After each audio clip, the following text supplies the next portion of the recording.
Covidian Cult is an article written by American playwright C.J. Hopkins, published in October 2020.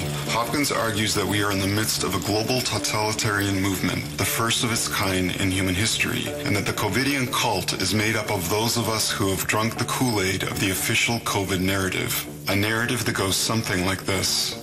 The World Health Organization and global governments are working tirelessly to bring an end to the greatest plague in human history. Lockdowns, regular closures of local businesses, and medical mandates like social distancing, masks, and limits on movement are effective tools for preventing overflowing hospitals and epic death. Our only hope of eradicating the deadly virus are the new and safe vaccines and the speed by which we inject them. Anyone who questions this narrative is a COVID-denying conspiracy theorist who threatens our chance of winning this war.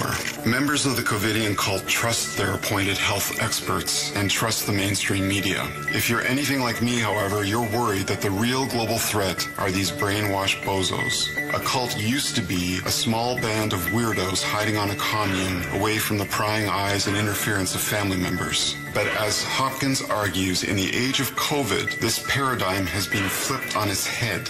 The dominant culture is now the Covidians, and non-believers like me are the minority, tiny islands on a crazy planet.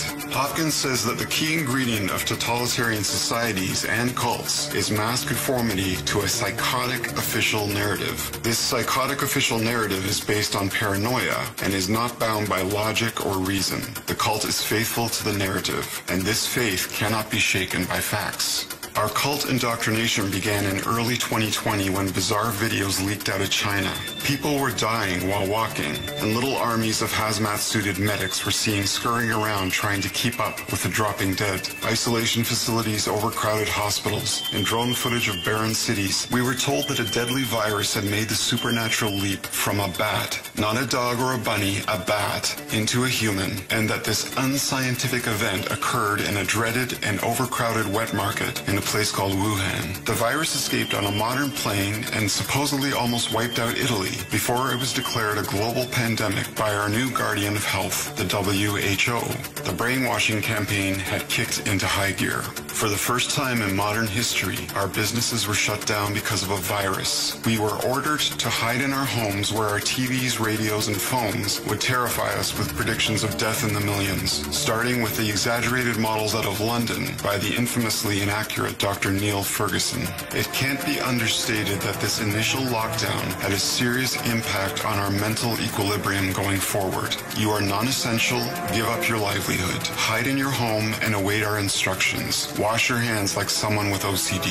Since the initial lockdown, our minds and bodies have been under months of stress. It is the greatest psyop in human history. We've been bombarded by 24/7 propaganda, freezer trucks, mass graves, emergency field hospitals, and the slogan, "Protect our frontline workers," had to be reconciled with a bizarre epidemic of hospital nurses performing choreographed dance numbers in these overflowing hospitals, a phenomenon that continues to this day.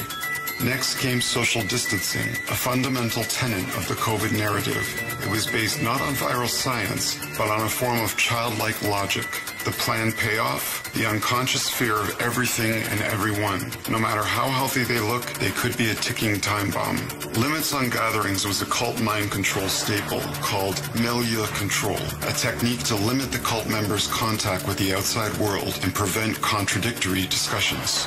These limit numbers on weddings, funerals, playgrounds, and restaurants have been continuously randomly changed since the beginning by design. It's the constant flip-flopping of rules that is deceptively innocent but hugely effective. Cult leaders often ask their followers to denounce previous rules in place of new ones. It creates cognitive chaos. The point of the narrative is not that it makes sense. The point of the narrative is that you unquestionably have faith in it. By attacking the mind with a constant stream of never-ending facts, the ability to use logic and reason is further shut down. A campaign of endless slogans and phrases, including wartime-loaded language, has been pumped into the zeitgeist to guide our opinions and fill any cracks in the narrative. From the manipulative use of guilt to absurd scientific studies, including these more recent headlines.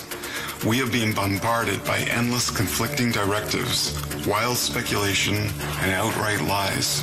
The end result is that science and facts no longer matter, not to the Covidian cult. The pandemic should be over based on the CDC and WHO's own documents. 2020's death numbers describe a year on par with previous norms. But the COVID narrative is a psychotic official narrative. It is a matter of faith, not facts. The danger is a not-so-distant future with two types of people, the vaccinated and the unvaccinated. If we are not members of the Covidian cult but dutifully blend in by following the rules, if we do not open our businesses and remove our useless masks all at once, then the Covidian cult will drive our car off a cliff. And unfortunately, we will have paid for the gas.